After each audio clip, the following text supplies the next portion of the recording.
Viu aí, galera? Tava feia a pegada, né? Um trabalho que deu muito trabalho, mas graças a Deus a gente concluiu com sucesso. Detalhe, tudo feito na pintura. O cliente pediu um preto, super pérola, e que tudo fosse feito, adesivos tudo em pintura. A gente fez com vermelho quente. Bora pôr no sol e mostrar os detalhes pra vocês. Bora grudar.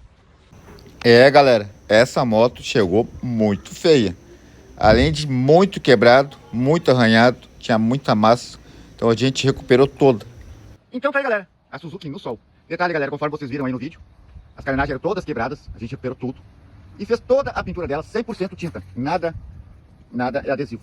Tudo foi feito na tinta, galera. Olha que preto pérola lindo. Suzuki 750. Tudo feito na tinta. Pintura quente. Muito top. Combinou certinho com esse pretão pérola. A moto foi toda preparada e feita especialmente pro cliente. Detalhe, galera. As arruelinhas a gente colocou para agradar o cliente, ó. Arruelinhas de alumínio vermelha. E tá aí, galera. Esse é o resultado final do nosso trabalho. Diego Major, Guaíba. É o palco do sucesso. De Guaíba pro mundo. E vamos que vamos, indiada. Bem na maciota. Tá louco.